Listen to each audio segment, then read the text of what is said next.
안녕하세요. 김태훈 목사입니다. 뚜벅뚜벅 메시지. 오늘은 요한복음 27번째. 마음이 메마른 것이 가장 무섭다. 요한복음 9장 1절에서 12절의 말씀 가지고 오늘 뚜벅뚜벅 함께 걸어가겠습니다. 목회를 하면서 개인적으로 신앙생활을 하면서 나름 가장 두렵게 여기는 것이 저에게는 두 가지가 있습니다. 하나는 하나님의 임재하심이 전혀 느껴지지 않는 것입니다. 또 하나는 내 마음이 메말라 버리는 것이죠. 때로는 선교사님을 만나거나 어려운 분들을 만나면 이렇게 재정적인 부담을 느낄 때가 있습니다. 전 이 부담감이 좋은 거라 생각합니다. 왜냐하면 마음이 메말라 있지 않는 증거이기 때문이지요. 부담감마저 못 느낀다면 그게 더 큰 문제입니다. 왜요? 마음이 메마른 증거이기 때문이지요. 오늘 본문을 봅니다. 마음이 메말라 있는 사람을 보죠. 예수님과 제자들이 예루살렘 어느 동네에 지나가시다가 태어날 때부터 앞이 보이지 않는 시각장애인 한 사람을 만나게 되었습니다.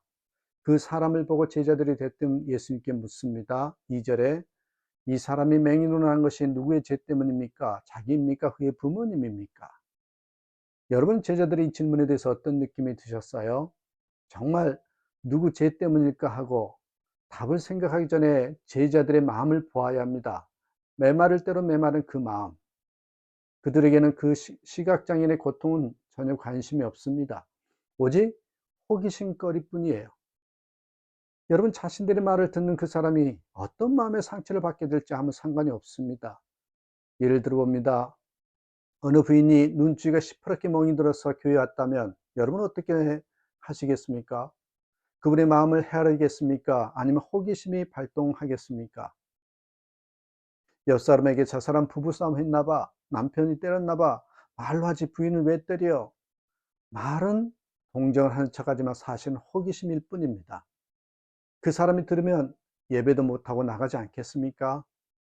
그러나 예수님은 제자들과 다르셨습니다. 부모의 죄도 아니고 자기의 죄도 아니고 이 사람을 통해서 하나님께서 하시는 일이 있다는 거예요. 시각장애인들이 듣고 얼마나 위로가 되었겠습니까? 누구 죄 때문이 아니야. 예수님은 무서운 죄책감에 눌려있는 그 마음, 삶의 깊은 좌절에 빠져있는 그 마음을 부드럽게 만지십니다. 그래서 여러분, 오늘 본문의 첫 번째로 주시는 교훈이요, 우리에게 문제가 있거든 그 문제를 호기심거리가 아닌 사명으로 보라는 것입니다. 예수님께서는 때가 아직 낮음에 나를 보내신 이의 일을 우리가 하여야 하리라. 밤이 오리니 그때는 아무도 일할 수 없다고 그렇게 4절에서 말씀하셔요. 아마도 이때가 해가 뉘엿뉘엿지는 저녁쯤 되었던 것 같습니다. 그래서 예수님은 재촉하셨습니다.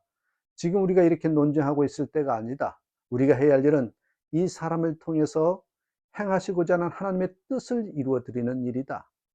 어느새 어두워지고 있지 않니? 어두워지면 그때는 아무도 일을 할 수 없단다.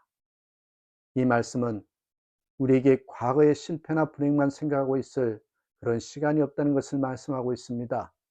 정말 아무것도 할 수 없는 때가 옵니다. 그러나 지금은 아니래요. 뭔가를 일을 할 수 있을 때입니다. 그런데도 많은 사람들이 문제 앞에서 신세타령하고 후회를 하고 있습니다. 예수님께서도 우리에게 똑같이 말씀하고 계십니다. 실패 때문에 내게 부딪혀 있는 문제 때문에 낙심해서 좌절해서 그리고 지난날의 후회 때문에 우리가 마음을 내려놓고 있습니다. 그럴 시간이 없다는 거죠. 어느 날 나무꾼이 산에서 나무를 하다가 호랑이를 만났습니다. 그래서 놀래서 나무 위에 올라갔는데 호랑이가 밑에서 나무를 계속 흔들어요. 그만 호랑이 등에 떨어지고 말았습니다. 나무꾼은 떨어지면 죽는다고 생각해서 힘껏 호랑이의 등을 끌어안았는데 호랑이는 이 사람을 등에 얹고 힘껏 달리기 시작했습니다. 그러자 저 멀리에 나무꾼이 그 호랑이를 꽉 붙드는, 그래서 달리고 있는 모습을 봅니다. 무더운 여름에 한 농부가 그것을 보고 있다가 어떤 사람은 팔자가 좋아서 호랑이 등만 타고 다니는데 나는 죽도록 땅만 파고 사니 어디 살맛이 나겠어 라면서 탄식을 했다는 것입니다. 많은 사람이 유독 자신만 더 힘든 삶을 살고 있다 생각합니다. 우리에게 신세 타령을 하고 후회할 만한 그런 후회만 할 시간이 없다는 것입니다. 병중에 계신 어느 권사님께서 병이 나오면 아픈 사람을 찾아다니면서 기도해 주는 것이 꿈이라고 했습니다. 아름다운 꿈이죠. 그러나 아쉬워서 한마디 말씀을 드렸습니다. 권사님, 그 일은 지금 여기서 하실 수 있습니다. 누워 계신 채로 다른 사람들의 아픔을, 다른 아픈 사람들을 위해서 한번 기도해 보십시오. 시작하세요. 지금 이 순간이 일할 수 있는 낮입니다. 그래서 여러분, 둘째로 주신 오늘 교훈은 신세 타령하지 말고 지금 시작하자라는 것입니다. 예수님의 인생을 바꾸시는 분입니다. 단순히 우리를 긍휼히 여기시고 우리 마음을 이루하시는 분만이 아닙니다. 예수님은 흙에 침을 뱉어서 진흙을 이겨서 그 시각장애인의 눈에 바른 다음 실로암 연못에 가서 씻으라 하시고는 그의 눈을 뜨게 해 주셨습니다. 예수님은 우리 문제를 근본적으로 해결해 주시는 분입니다. 예수님께서 왜 나면서부터 보지 못하는 사람을 침을 뱉어서 흙을 이겨 눈에 바르고 실로암에 가서 씻게 하는 이런 복잡한 방법을 쓰셨을까요? 그냥 눈이 떠질지어다 이래도 될 것을 왜 복잡한 방법을 쓰셨을까요? 그 까닭이 있습니다. 여러분, 실로암은 보냄을 받았다라는 뜻이랍니다. 히스기야가 기원전 700년 무렵에 아시리아가 쳐들어오기 전 예루살렘 성 밖에 있는 기혼샘이라는 샘물을 지하로 터널을 파서 성 안으로 끌어들이는 대공사를 했는데 그때 생긴 못이 바로 실로암입니다. 보냄을 받았다는 것은 그 물이 기혼샘에서부터 이렇게 보냄을 받은 물이기 때문이죠. 4절에 예수님은 나를 보내신 일을 우리가 하여하리라 하셨습니다. 예수님이 바로 보내심을 받은 자라는 것입니다. 그렇습니다. 예수님이 그 시각장애인을 실로암에 보낸 이유는 예수님이 성경에서 예언한 하나님으로부터 보냄을 받은 메시아이심을 깨닫게 하시라는 의도가 있었던 것입니다. 실로암 연못에 어떤 효험이 있는 것이 아니고 예수님은 우리를 모든 문제에서부터 구원하시기 위해서 하나님으로부터 보냄을 받으신 구주이십니다. 보내심을 받으신 예수님이 어떻게 하겠습니까? 11절에 예수라 하는 그 사람이 진흙을 이겨 내 눈에 바르고 나더러 실로암에 가서 씻으라 하기에 가서 씻었더니 보게 되었노라. 너무 단순합니다. 예수님께서 침으로 진흙을 이겨 눈에 바르시고는 실로암 못에 가서 씻으라 하셔서 말씀대로 실로암 못으로 갔습니다. 그리고 말씀대로 씻었습니다. 그랬더니 깨끗하게 나와 버렸습니다. 바로 이것입니다. 우리도 고백합시다. 이제는 염려도 원망도 좌절도 다 버리고 나의 생명 나의 구주이신 예수님을 바라볼 것입니다. 예수님 말씀에만 귀를 기울일 것입니다. 예수님 말씀에만 순종할 것입니다. 이게 우리가 할 수 있는 모든 것입니다. 그때 인생을 변화시키는 주님의 역사가 일어나는 것이죠. 그래서 오늘 본문을 통해 주시는 세 번째 교훈이 말씀대로 하면 변화가 된다는 것입니다. 말씀대로 하면 변화가 된다. 한 분을 소개하고 말씀을 마칩니다. 6.25가 끝나고 너무나 살기 어려울 때 시골에서 살던 한 소년이 서울에 와서 중학교를 다녔는데 어느 날 친구들과 축구를 하다가 날아온 축구공에 눈이 다쳤습니다. 그런데 점점 시력을 잃어가더니 결국 두 눈 다 실명하고 말았습니다. 그로 인해서 낙심하신 홀어머니가 돌아가시죠. 이 누나가 생활을 책임지고 고생하다가 과로로 죽습니다. 이루 말할 수 없는 불행이 이 손에게 닥쳤습니다. 그는 어려서부터 교회를 다녔기에 몸부림치면서 하나님께 자신의 불행에 대해서 묻고 또 물었습니다. 그때 이 소년에게 빛처럼 다가온 성경 구절이 두 개가 있었어요. 고린도 후서 12장 10절. 내가 그리스도를 위하여 약한 것들과 능력과 궁핍과 핍박과 곤란을 기뻐하노니 이는 내가 약할 그때의 곧 강함이니라. 그리고 또 하나, 오늘 본문의 말씀이죠.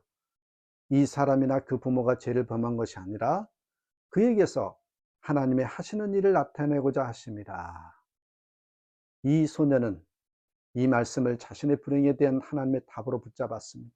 그때부터 그 삶은 달라지기 시작했습니다. 이 소년이 나중에 정부 수립 50주년을 맞아서 자랑스러운 해외동포 4사람 중에 한 사람으로 선정됐는데 그가 바로 얼마 전에 작고하신 강영우 박사입니다.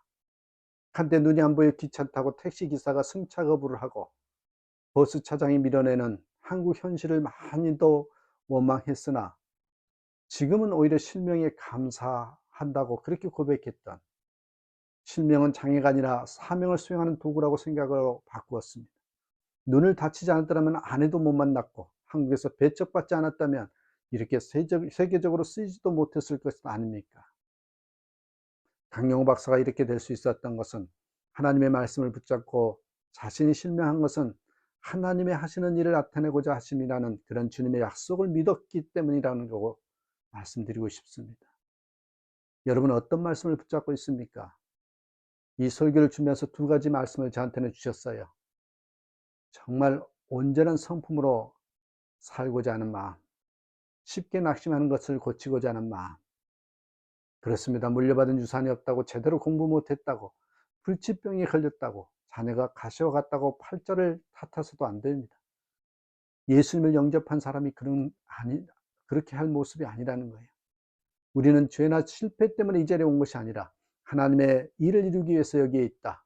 이 예수님의 말씀을 믿어야 합니다. 하나님께서는 이 문제를 통해서 무엇인가를 하시려고 한다. 이것을 깨달아지면 그때 길이 보이고 뜻이 보이는 것이죠. 오직 예수님을 바라보고 예수님의 말씀을 붙잡고 예수님께 순종 한번 해보시기 바랍니다. 주님, 더 이상 몸부림치지만 않겠습니다. 예수님이 주님이시니 주님만 바라보겠습니다. 주님의 말씀에 순종하겠습니다. 그렇게 고백하시기 바랍니다.